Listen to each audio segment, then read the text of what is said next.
Health king நேயர்களுக்கு வணக்கம். நான் உங்கள் பரத். இன்றைக்கி நம்மக்கிட்ட யார் இருக்காருன்னு பார்த்தோம்னா உங்களுக்கு சொல்லவே தேவையில்ல.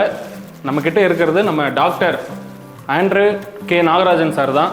இவர் பார்த்தீங்கன்னா நிறைய ரெசிபி நமக்கு போன எபிசோடில் ஹெல்த் ரிலேட்டடான நிறைய ரெசிபியை பண்ணி காமிச்சார். இந்த எபிசோடில் அதேமாரி சாமி உப்மா நமக்காக பண்ணி காமிக்க போகிறாரு. இது வந்து குழந்தைகளுக்கு பிரேக்ஃபாஸ்ட்டுக்கு ரொம்ப யூஸ்ஃபுல்லாக இருக்கும்.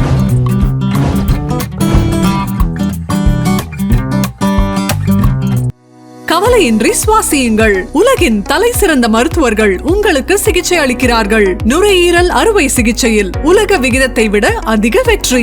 நீங்கள் புகைப்பிடிக்கும் பழக்கம் உள்ளவரா? ஆண்டுக்கு ஒரு முறை லோ டோஸ் சிடி ஸ்கேனில் பரிசோதித்து உங்களையும் உங்கள் குடும்பத்தாரின் பாதுகாப்பை உறுதி செய்து கொள்ளுங்கள். ரூபாய் 5000 மதிப்புள்ள பரிசோதனை ரூபாய் 2500 மட்டுமே. தங்கம் மருத்துவமனை, நாமக்கல் மற்றும் கான்பூர். வணக்கம். ஸோ நம்ம இன்றைக்கி பண்ண போகிறது பார்த்தீங்க அப்படின்னா குழந்தைங்களுக்கு ரொம்ப பிடிச்ச சாமையில் வந்து உப்புமா பண்ண போகிறோம். ஸோ அவங்களுக்கு பிடிச்ச வெஜிடபிள்ஸ், அவங்களுக்கு ரொம்ப கேரட் பிடிக்கும். ஸோ கேரட் எடுத்துருக்குறோம், குடமிளகா எடுத்துருக்குறோம், குடமிளகா, கேரட் எடுத்துருக்குறோம். ஸோ சின்ன வெங்காயம், சின்ன வெங்காயத்தில் வந்து ரொம்ப ஹெல்த் பெனிஃபிட்ஸ் இருக்காங்க. நம்ம சின்ன வெங்காயம் எடுத்துருக்குறோம், செரிமானத்துக்கு ரொம்ப நல்லது சின்ன வெங்காயம். ஸோ காரம் வந்து கம்மியாக பண்ணிக்கலாம். ஸோ இந்த சாமையோட உப்புமா நம்ம எதுக்கு பண்ணுறோம் அப்படின்னா மார்னிங் பிரேக்ஃபாஸ்ட்டு குழந்தைங்க சாப்பிட்றப்ப வந்து ஒரு ஹெல்த்தான டிஷ்ஷாக இருக்கணும். ஸோ அவங்களுக்கு வந்து நல்லா ப்ரோட்டீன் நல்லா ஜாஸ்தி இருக்கணும், நல்லா கலோரிஸ் இருக்கணும். ஸோ அவங்களுனால வந்து அவங்க லாங் டைம் ஸ்கூலில் வந்து ஒரு 2 hours 3 hours அவங்க பிரேக் எடுக்கிறதுனால ஸோ நம்ம வந்து காலையில் சாமி உப்புமா கொடுக்குறப்போ வந்து அவங்களுக்கு வந்து கலோரிஸ் வந்து ரொம்ப நல்லாயிருக்கும். ரெண்டாவது வந்து பார்த்திங்க அப்படின்னா ப்ரோட்டீன் லெவல் ஜாஸ்தி இருக்கும். ஸோ அதுக்காக இன்றைக்கி நம்ம வந்து அவங்களுக்கு பிடிச்ச மாதிரி நம்ம என்ன பண்ண போனால் சாமையில் வந்து நம்ம வந்து உப்புமா பண்ண போகிறோம். ஸோ சாமையை வந்து என்ன பண்ணீங்க அப்படின்னா ஒரு 4 டைம் நல்லா வாஷ் பண்ணிடுங்க. நல்லா 4 டைம் வாஷ் பண்ணதுக்கப்புறம் ஒரு மோர் தென் ஒரு 1 hour நல்லா ஊற வச்சுருங்க. ஸோ சப்போஸ் உங்களுக்கு காலைல உங்கள் குழந்தைங்களுக்கு வந்து 7 மணிக்கு பிரேக்ஃபாஸ்ட் வேணும் அப்படின்னா ஒரு 6 மணி போல் நல்லா ஊற வச்சுருங்க. ஸோ எந்த அளவுக்கு ஊறுதோ அந்த அளவுக்கு நல்லா குழந்தைங்க சாப்பிட்றப்ப ரொம்ப சாஃப்டாக இருக்கும். ஸோ இப்போ நம்ம வந்து நல்லா வாஷ் பண்ணிட்டு ஒரு 1 hour ஊற வச்சுருக்கிற சாமையை தான் நம்ம எடுத்துருக்குறோம். இப்போ பார்த்தோம்னா நம்ம சாமி இப்போ ஒரு கப்பு எடுத்தோம்னா நம்ம எவ்வளோ தண்ணி இதுக்காக நம்ம எடுத்துக்கணும், அதை பற்றி கொஞ்சம் சொல்லுங்கண்ணா. ரைட்டுங்க. இப்போ எந்த நீங்கள் அளவு எடுக்கிறீங்களோ ரொம்ப முக்கியம். ஃபார் எக்ஸாம்பிள் இப்போ அந்த கப்பில் ஒரு கப்பு நீங்கள் சாமை எடுக்கிறீங்க அப்படின்னா இல்லை 1.5 கப்பு தண்ணி ஊற்றணும். ஸோ மெஷர்மெண்ட்டு வந்து 1க்கு 1.5 தான். ஸோ இப்போ நம்ம வந்து ஸ்டார்ட் பண்ணிடலாங்களா? பண்ணிக்கலாம். ரைட். இப்போ ஆன் பண்ணியாச்சு. ஸோ பேன் நல்லா ஹீட் ஆகட்டும். ஸோ பேன் நல்லா ஹீட் ஆனதுக்கப்புறம் நம்ம வீட்டில் யூஸ் பண்ண நல்லெண்ணெய் தான் நம்ம எடுக்க போகிறோம். ஓகே. ஸோ நம்ம நார்மலாக வீட்டில் யூஸ் பண்ண நல்லெண்ணெய் வந்து நம்ம ஊற்றிக்கிறோம். இந்த நல்லெண்ணெய் வந்து பொதுவாக ரொம்ப குளிர்ச்சியான பொருள். ஓகேங்களா? ஸோ இதெல்லாம் நம்ம வந்து நம்மளுடைய சிறுதானியத்தோடு நம்ம வந்து நல்லெண்ணெய் ஊற்றி சமைக்கிறப்போ வந்து இன்னும் இதில் இருக்கிற வந்து ஹெல்த் பெனிஃபிட்ஸ் இன்னும் ஜாஸ்தி தான் கிடைக்கும். ஸோ அதனால் நம்ம நல்லெண்ணெய் எடுத்துருக்குறோம். ஸோ நல்லெண்ணெய் நல்லா சூடானதுக்கப்புறம் கொஞ்சமாக ஓகேங்களா கடுகு சேர்க்க போகிறோம். கடுகு வந்து ஒரு தாளிப்புக்காக கொஞ்சமாக கடுகு சேர்க்குறோம். சேஃப் இப்போ பார்த்தீங்கன்னா நீங்கள் இந்த நல்லெண்ணெய் யூஸ் பண்ணுறீங்க, நம்ம கொலஸ்ட்ரால் இருக்கவங்களுக்குலாம் யூஸ்ஃபுல்லாக இருக்குங்களா? எவ்வளோ எடுத்துக்கணும், எவ்வளோ? அதாவது பொதுவாக நம்ம வந்து ஒரு சமையல் அப்படிங்கிறப்ப ஒரு 100 கிராம் நம்ம வந்து சிறுதானியத்தை எடுக்கிறோம்னா ஒரு டீஸ்பூன் அளவுக்கு நமக்கு ஆயில் இருந்தால் போதும். ஸோ கடுகு நல்லா பொரிஞ்சிருச்சு, கடுகு வந்து ஜாஸ்தி நல்லா பொரிஞ்சிருச்சு. கடுகு பொரிஞ்சதுக்கப்புறம் கொஞ்சோண்டு கடலைப்பருப்பு கொஞ்சம் போடுறோம். நம்ம வாழ்க்கையில் அத்தியாவசிய பொருட்கள்லேயே நம்ம உணவும் ரொம்ப அத்தியாவசியமான பொருட்கள். உணவு தானங்க மருந்து. அதுதான் மருந்தே நமக்கு. ஸோ அதை நம்ம எப்படி வேணாலும் சமைக்கிறாங்க. இது வந்து நமக்கு குழந்தைங்கள்லேருந்து பெரியவங்க வரைக்குமே எல்லாருமே சாப்பிட்லாம் சார். கண்டிப்பாக சாப்பிடலாம். ஸோ கடுகு நல்லா பொரிஞ்சிருச்சு. கொஞ்சமாக ஜீரகம் போடுறேன். ஓகே. இந்த ஜீரகம் நல்லா பொரிஞ்சதுக்கப்புறம் கொஞ்சம் கருவேப்பிலை. ஓகே. சும்மா 2 வரமிளகா. காரம் தேவையில்லை அப்படின்னா வரமிளகா நீங்கள் விட்டுருலாம். ஓகே. ஸோ நல்லா வதக்கிக்கிறேன். ஸோ நம்ம சின்னதாக அரிஞ்சு வச்ச சின்ன வெங்காயத்தை எடுத்துக்கிறோம். ஓகே. சின்ன வெங்காயத்தில் வந்து பார்த்தீங்க அப்படின்னா பொதுவாகவே வந்து செரிமானத்துக்கு வந்து ரொம்ப ரொம்ப நல்லதும்பாங்க சின்ன வெங்காயம். செரிமானத்துக்காக இருக்கட்டும், இதில் வந்து இருக்கிற வந்து நார்ச்சத்து. ரெண்டாவது பார்த்தீங்க அப்படின்னா இதில் வந்து ரொம்ப இரும்பு சத்து ரொம்ப ஜாஸ்தி இருக்குது. செரிமானத்துக்கு ரொம்ப ரொம்ப நல்லது. அதான் அந்த காலத்துலாம் பார்த்தீங்க அப்படின்னா என்ன பண்ணுவாங்கன்னா எந்த ஒரு சமையல் நம்மளோட சமையல் பண்ணாலும் சின்ன வெங்காயத்தை அதிகமாக யூஸ் பண்ணுவாங்க. பட் நம்ம இப்போ கொஞ்சம் கொஞ்சமாக மாற்றிக்கிட்டு இருக்கோம். ஸோ எந்த சமையலாக இருக்கட்டும், அது வந்து வீட்டில் வைக்கிற குழம்பா இருக்கட்டும், ஒரு சட்னியாக இருக்கட்டும், துவையலாக இருக்கட்டும், சின்ன வெங்காயம் அதிகமாக யூஸ் பண்ணுவாங்க. நம்ம சின்ன வெங்காயத்தை நம்ம மறந்துட்டோம். ஸோ சின்ன வெங்காயம் நல்லா வதங்கிடுச்சு, நல்லா வதங்கினதுக்கு ஸ்மெல்லே நமக்கு ரொம்ப வதங்கினதோட ஸ்மெல் வருதுங்க சார். கண்டிப்பாக. ஸோ நல்லா வதங்கிடுச்சு. நல்லா வதங்கினதுக்கப்புறம் நம்ம கட் பண்ணி வச்சுருந்த காய்கறி இருக்குது பார்த்தீங்களா. அப்புறம் உங்கள் குழந்தைங்களுக்கு என்ன பிடிக்கும்? இப்போ நம்மள்ட்ட இருக்குது, நம்ம வந்து குடமிளகா கொஞ்சம் போட்டுக்கிறோம் கலர்ஃபுல்லாக இருக்கிறதுக்காக. கொஞ்சம் கேரட் நம்ம சேர்த்துக்கிறோம். அவங்க வீட்டில் இருக்க அவங்க சைல்டுக்கு என்னென்ன பிடிக்குதோ கண்டிப்பாக அதுக்கு தகுந்த மாதிரி அவங்க பேரண்ட்ஸ் போட்டு கண்டிப்பாக பண்ணிக்கலாம். ஸோ கேரட் வந்து கொஞ்சம் ஜாஸ்தியாக நான் சேர்த்துருக்கிறேன். கேரட்டை நல்லா எந்த ஒரு காய்கறியும் நீங்கள் சமைக்கிறதுக்கு முன்னாடி நல்லா வாஷ் பண்ணிக்கங்க. நல்லா கழுவிட்டு, சுத்தமாக நல்லா கழுவிட்டு அதுக்கப்புறம் கட் பண்ணுங்க. எந்த ஒரு காய்கறியுமே கழுவாமல் கட் பண்ணாதீங்க, கழுவாமல் யூஸ் பண்ணாதீங்க. ஸோ நல்லா ரெண்டையும் நல்லா எல்லாத்தையும் போட்டு நல்லா வதக்குறோம். ஸோ கொஞ்சமாக நம்ம இப்போ என்ன பண்ண போகிறோம்னா தண்ணி விட போகிறோம். ஏன்னா அந்த காய்கறிலாம் வேகணும்ல. ஸோ அதுக்காக என்ன பண்ண போகிறோம், தண்ணி விட போகிறோம்.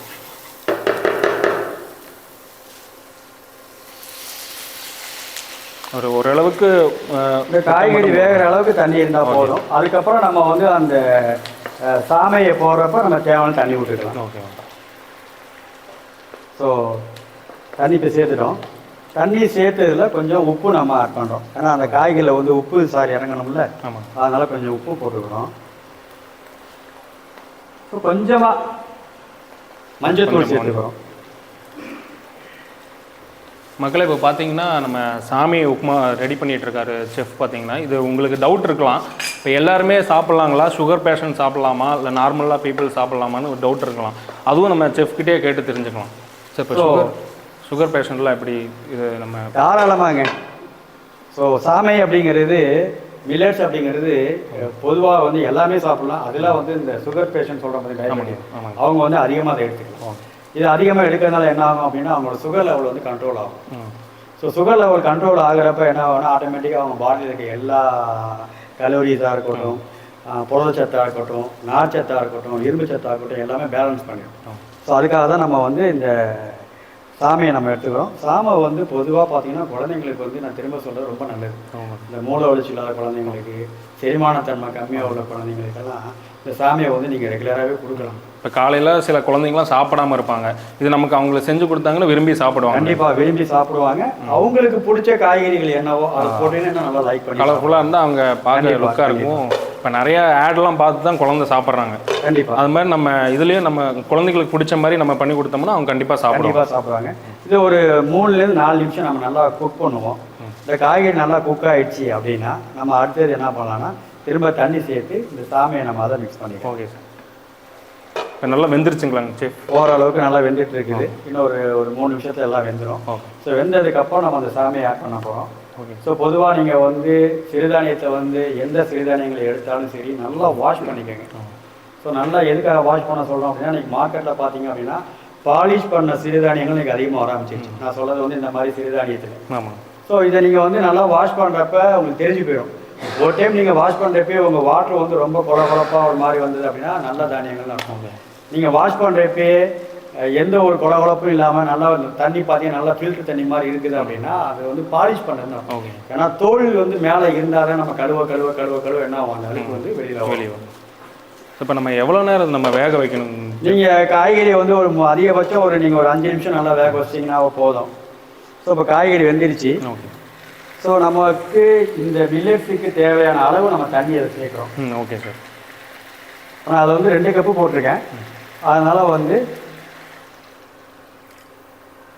3 கப்பு தண்ணி தண்ணிங்க. இது எதுக்காகனா அவங்க ஒரு அளவுக்காக நான் காமிக்கிறேன். ஸோ யாருமே இப்போ வீட்டில் சமைக்கிறப்போ வந்து அவங்களுக்கு வந்து பொதுவாக வந்து தெரியாது எவ்வளோ கப்பு தண்ணி ஊற்றணும், எவ்வளோ தண்ணி ஊற்றணும் தெரியாது. ஸோ அதனால் வந்து நம்ம வந்து இப்போ 3 கப்பு தண்ணி நம்ம ஊற்றிட்டோம். ஓகே. இப்போ 3 கப்பு தண்ணி ஊற்றிருக்கனால சாமி நம்ம எவ்வளோ போடலாங்க? அதான் நீங்கள் இப்போ வந்து நான் ஒரு 2 கப்பு தண்ணி எடுத்துருக்கிறேன் சார். 2 கப்பு சாமி எடுத்துருக்கேன்ல, அதனால 3 கப்பு 3 கப்பு தண்ணி எடுத்துருக்கேன். ஸோ காய்கறி நல்லா வெந்துருச்சு, நல்லா தண்ணி கொதிக்குது. மேக்ஸிமம் பார்த்தீங்கன்னா சாமி உப்புமா நம்ம ரெடி பண்ணோம்னா 20 நிமிஷம், அதிகபட்சம் 20 நிமிஷம் ஆகும். ஓகே. இப்போ நான் அந்த நல்லா ஊற வச்ச சாமியை வந்து நான் போடுறேன். ஓகே.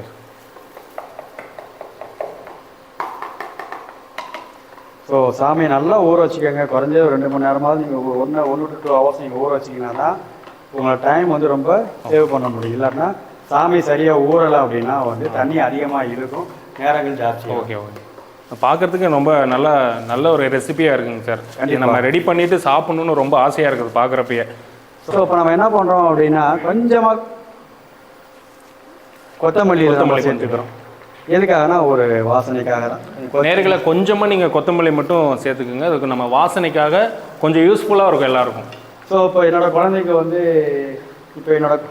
என்னோட குழந்தைங்களுக்கு வந்து இந்த காய்கறிலாம் பிடிக்காது. எங்கள் குழந்தைக்கு வந்து நல்லா கார்ன் நல்லா சாப்பிடுவாங்க, கேரட் நல்லா சாப்பிடுவாங்க அப்படின்னா நீங்கள் குழந்தைங்களுக்காக இதில் வந்து கார்னு கேரட் எல்லாமே நீங்கள் ஆட் பண்ணிக்கலாம். அதுவும் ஆட் பண்ணிக்கலாங்களா? கண்டிப்பாக போட்டுக்கலாம். ஸோ இப்போ நம்ம வந்து கலர்ஃபுல்லாக இருக்கணும், நல்லா ஹெல்த்தியாகனு சொல்லிட்டு நம்ம என்ன பண்ணிக்கணும்னா கேரட் மட்டும் போட்டுருக்கோம், கொஞ்சோண்டு குடமிளகாவும் சேர்த்துருக்குறோம். நேர்களை பார்த்தீங்கன்னா இந்த உப்புமா, சாமி உப்புமா வந்து நீங்கள் இதை தான் ஆட் பண்ணணும், அதை தான் ஆட் பண்ணணும் இல்லை. உங்கள் குழந்தைக்கு எது பிடிக்குமோ, எந்த வெஜிடபிள்ஸ் பிடிக்குமோ, கலர்ஃபுல்லாக எப்படி இருக்கணும்னு நீங்கள் குழந்தைங்க விருப்பப்படுறீங்களோ அதை கூட நீங்கள் சேர்த்துக்கலாம். அந்தளவுக்கு குழந்தைங்க ரொம்ப விரும்பி சாப்பிட்ற பிரேக்ஃபாஸ்ட் சாமி உப்புமான்னு சொல்லலாம். ஆமாம், இந்த சாமி உப்புமா வந்து நீங்கள் உங்களுடைய குழந்தைங்களோட லஞ்ச் மீல் பாக்ஸோடு நீங்கள் வச்சு அனுப்பலாம், இல்லை பிரேக்ஃபாஸ்ட்டில் உங்கள் குழந்தைங்களுக்கு கொடுத்து சாப்பிட வச்சு நீங்கள் அனுப்பலாம். ஓகே. ஸோ அப்படிங்கிறப்ப வந்து தான் நம்ம அந்த சாமி உப்புமாவை நம்ம ரெடி பண்ணி. செஃப் பார்த்தீங்கன்னா இப்போ நல்லா வெந்துட்டு இருக்குது சாமி உப்புமா. இது வந்து குழந்தைங்களேருந்து பெரியவங்க வரையும் சாப்பிட்லான்னு சொல்லிட்டீங்க. அடுத்து பேச்சுலராக இருக்கட்டும், ஃபேமிலி மெம்பர்ஸாக இருக்கட்டும், எல்லாம் ஈஸியாக சமைக்கிறதுக்கும் கொஞ்சம் யூஸ்ஃபுல்லாக இருக்கும்ல சாமி உப்புமா. இப்போ பேச்சுலர்லாம் இருக்கவங்க டக்குன்னு வீட்டில் செய்கிறதா இருக்கட்டும், அவங்க வெளியே எங்கேயாவது ஒரு அவசர வேலைக்கு போகிறாங்கன்னா இது கொஞ்சம் ஈஸியாக இருக்கும்ல பண்ணுறதுக்கு. ரொம்ப ஈஸியாக இருக்கும். அதான் நான் ஃபஸ்ட்டே சொன்ன மாதிரி நீங்கள் எந்த ஒரு நீங்கள் மில்லட்ஸ் எடுத்தாலும் சரி, நீங்கள் ரெடி பண்ணுறதுக்கு முன்னாடி நல்லா ஒரு 2 ஹவர்ஸ் நல்லா நீங்கள் ஊற வச்சிங்கனாவே உங்களோட டைம் ஃப்ரேம் ரொம்ப கம்மியாகும். ஊற வைக்க நம்ம சமைக்கிற டைம் கம்மியாகும். கண்டிப்பாக, ஏன்னா சீக்கிரமாக உங்களுக்கு வெந்துருக்கும்ல. ஓகே.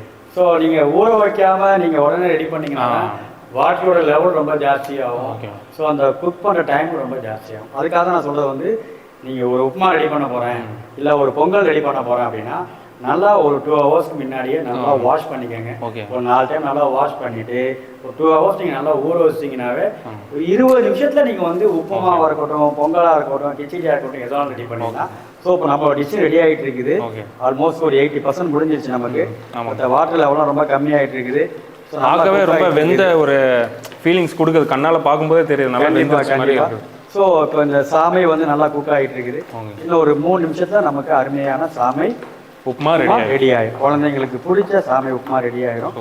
ஸோ நீங்கள் கண்டிப்பாக இந்த சாமை உப்புமா வந்து வீட்டில் உங்கள் குழந்தைங்களுக்கு ட்ரை பண்ணுங்கள். உங்கள் குழந்தைங்களுக்கு பிடிச்ச டிஷ்ஷு அப்படின்னா கண்டிப்பாக சாமையில் மட்டும் பண்ணாமல் இன்னும் மில்லட்ஸில் வந்து எவ்வளோ மில்லட்ஸ் இருக்குது, ட்ரை பண்ணி பாருங்கள். அவங்களோட மீல் பாக்ஸில் இல்லை பிரேக்ஃபாஸ்ட்டாக இருக்கட்டும், லஞ்சாக இருக்கட்டும், அவங்களோட மீல் பாக்ஸில் இந்த மாதிரி ஹெல்த்தியான ஒரு மில்லட்ஸை வந்து நீங்கள் அவங்களுக்கு கொடுத்தீங்க அப்படின்னா ரொம்பவும் அவங்க ஹெல்த்தியாகவும் இருப்பாங்க. ஸோ மில்லட்ஸோட பெனிஃபிட்ஸ் கண்டிப்பாக பார்த்தீங்க அப்படின்னா சாமையில் ரொம்ப வகையான பெனிஃபிட்ஸ் இருக்குது. ரத்த சோகைக்கு ரொம்ப நல்லது, மூளை வளர்ச்சிக்கு ரொம்ப நல்லது. ஸோ குழந்தைங்களுக்கு வந்து சரியாக மோஷன் போகலை, குழந்தை சரியாக காலைல மோஷன் போக மாட்டாங்களா அப்படின்னா நீங்கள் சாமையை ட்ரை பண்ணி பார்க்கலாம். இது நமக்கு வந்து இப்போ அருமையான சாமி உப்புமா ரெடி ஆகிடுச்சு. ஸோ அதை நம்ம வந்து சர்வீஸ் பண்ண போகிறோம் காமிக்கிறேன். ஸோ உங்களோட சாமி உப்புமா ரெடி ஆகிடுச்சு. நீங்கள் சொன்ன மாதிரி அந்த 20 மினிட்ஸ் அதுக்குள்ளேயே கொஞ்சம் முடிஞ்சிச்சுன்னு தான் நான் நினைக்கிறேன். கண்டிப்பாக நீங்கள் எந்த அளவுக்கு நல்லா ஊற வைக்கிறீங்களோ அந்த அளவுக்கு சீக்கிரம் டைம் ஃப்ரேம் சீக்கிரம் ஆகும். ஸோ உங்களோட அருமையான சாமி உப்புமா நமக்கு ரெடி ஆகிடுச்சு. ஆமாங்க, பார்க்குறதுக்கு டக்குன்னு சாப்பிடணும். ரொம்ப கலர்ஃபுல்லான கேரட்டு, குடமிளகா, சின்ன வெங்காயம் அதிகமாக நம்ம போட்டிருக்கிறோம். நல்லா கருவேப்பிலை, கொத்தமல்லி, கொஞ்சம் கார்னிஷ்க்கு லைட்டாக மேலே நம்ம கொத்தமல்லி இலையை தூவி விடலாம். ஸோ அருமையான சாமை உப்புமா ரெடி. இந்த சாமை உப்புமாவோட நான் சொன்ன மாதிரி நீங்கள் வந்து தரண்ட துவையல் வச்சு உங்கள் குழந்தைங்களுக்கு மில்லட் பாக்ஸில் மீல் பாக்ஸில் நம்ம கொடுக்கலாம். பார்க்கறதுக்கு எவ்வளோ சூப்பராக இருக்குது பாருங்கள். நேர்களை கண்டிப்பாக நீங்கள் வீட்டில் அதை நீங்கள் இந்த இதை ட்ரை பண்ணி பார்க்கணும். ஏன்னா அவ்வளோ பார்க்க கலர்ஃபுல்லாக லுக்காகவே இருக்குது. பெரிய ஹை ஹோட்டலில், அதாவது ராயல் ஹோட்டல்லலாம் போய் உட்காந்து சாப்பிட்டா எப்படி ஃபீல் ஆகுமோ அந்த அளவுக்கு கலர்ஃபுல்லாக இருக்குது. சரி, கண்டிப்பாக நிறைய பேர் வீட்டில் செஞ்சு சாப்பிடுவாங்கன்னு நம்பிக்கையாக இருக்குங்க சார். நான் பார்க்கும்போது தெரியும் பாருங்கள் எப்படி இருக்குன்னு சொல்லுவாங்க ஃபீட்பேக்ஸ்லாம். ஸோ நம்மளுடைய ஹெல்த்தியான மில்லட்ஸில் ரெடி பண்ண சாமை உப்புமா குழந்தைங்களுக்கு நல்லா சூடாக இருக்குது. நேர்களே, குழந்தைங்களுக்காக ரெடி பண்ணியிருக்கிறோம். சத்தியமாக சொல்கிறேன், செம்மையாக இருக்குது. ஏன்னா இப்போ நிறையா வீடியோஸில் எல்லாருமே சொல்லுவாங்க வாவ்னு சொல்லுவாங்களா, அதே மாதிரி தான் இதுவும். ஆனால் இது செம்மையாக இருக்குது, சீரியஸாக சொல்கிறேன், சூப்பராக இருக்குது. நீங்கள் வீட்டில் வந்து குழந்தைகளுக்காக இருக்கட்டும், குழந்தைங்களுக்கு மட்டும் இல்லை, நீங்களே செஞ்சு சாப்பிடுங்க, சத்தியமாக அவ்வளோ சூப்பராக இருக்குது. இது குழந்தைங்க மட்டும் சாப்பிட வேணாம், எல்லாமே சாப்பிடலாம். அதாவது இன்னைக்கு பார்த்தீங்கன்னா வயசில் முதியோர்கள், ரொம்ப வயசானவங்க, ஓகேங்களா, நல்லா வீட்டில் இருக்கிற கர்ப்பிணி பெண்கள் வந்து அதிகமாக அந்த வந்து சாமியை எடுத்துக்கலாம். ஏன்னா இன்னைக்கு கர்ப்பிணி பெண்களுக்கு வந்து அதிகமாக ரத்த ஓட்டம் அதிகமாக தேவைப்படும். ஸோ அந்த ரத்த சத்தை வந்து இந்த சாமி வந்து அதிகமாக கொடுக்குது. ஸோ நரம்பு சத்து இந்த சாமியை கொடுக்குது. அதனால் நீங்கள் வந்து சாமியை வந்து எல்லாமே எடுத்துக்கலாம். எல்லா ஏஜ் பீப்புள், குழந்தைங்கலேருந்து பெரியவங்க வரைக்கும் எல்லாமே எடுத்துக்கலாம். ஆமாங்க சார், சாப்பிட்டு பார்த்தப்போ அதோட டேஸ்ட்டு நாக்கில் இன்னும் ஒட்டிகிட்டே இருக்குது. அது கண்டிப்பாக நிறையா சாப்பிடணும்னு தோணுது. வீட்டில் போய் நானும் எங்கள் அம்மாட்ட அதை சொல்லி சத்தியமாக பண்ண சொல்லிடுறேன், சாமி உப்புமா. அதே மாதிரி நீங்களும் நேர்களே இது கண்டிப்பாக நீங்கள் பண்ணி சாப்பிடுங்க. சாரு நமக்காக சாமி உப்புமா எப்படி செய்யணும்னு இவ்வளோ தூரம் சொல்லி கொடுத்துருக்காரு. அது ரொம்ப யூஸ்ஃபுல்லாக இருக்கும்னு நினைக்கிறேன். உங்கள் வீட்டில் இருக்க குழந்தைங்களுக்கும் உங்களுக்கும் ரொம்ப ரொம்ப யூஸ்ஃபுல்லாக இருக்கும். ஓகே மக்களே, இனி இதே மாதிரி நிறையா ரெசிபி, நம்ம ஹெல்த் ரிலேட்டடான நிறைய ரெசிபியை நம்ம சார்கிட்ட இருந்து நம்ம கேட்டு தெரிஞ்சுக்கணுன்னா எங்களுடன் இணைந்திருங்கள். கிங்ஸ் சேனலுக்கு நம்ம மனமார்ந்த நன்றி. ஸோ இவ்வளோ நேரம் பொறுமையாக உட்காந்து நம்மளுடைய மில்லட்ஸ் அவேர்னஸ் ப்ரோக்ராம் பற்றி நீங்கள் எல்லாமே வாட்ச் பண்ணுங்க. இது ப்ரோக்ராம் மட்டும் இல்லாமல் உங்கள் வீட்டில் இருக்கிற பெரியவங்க, குழந்தைங்க எல்லாத்துக்கும் நீங்கள் சமைச்சு காமிங்க. ஸோ இதுக்கு அப்புறம் நம்ம புதுசாக சிறுதானியத்தில் பற்றி புதுசாக புது வகையான ரெசிபீஸோட கண்டிப்பாக நான் மீட் பண்ண போகிறேன். ஸோ இந்த சிறுதானியத்தின் வெளிப்பாடு கண்டிப்பாக கிங் சேனல் டிவி மூலயமா உங்களுக்கு நான் தெரிவிக்கிறத ரொம்ப நன்றி கடமைப்பட்டிருக்கேன். நன்றி, வணக்கம். கவலையின்றி சுவாசியுங்கள். உலகின் தலை சிறந்த மருத்துவர்கள் உங்களுக்கு சிகிச்சை அளிக்கிறார்கள். நுரையீரல் அறுவை சிகிச்சையில் உலக விகிதத்தை விட அதிக வெற்றி. நீங்கள் புகைப்பிடிக்கும் பழக்கம் உள்ளவரா? ஆண்டுக்கு ஒரு முறை லோ டோஸ் சிடி ஸ்கேனில் பரிசோதித்து உங்களையும் உங்கள் குடும்பத்தாரின் பாதுகாப்பை உறுதி செய்து கொள்ளுங்கள். ரூபாய் 5000 மதிப்புள்ள பரிசோதனை ரூபாய் 2500 மட்டுமே. தங்கம் மருத்துவமனை, நாமக்கல் மற்றும் கான்பூர்.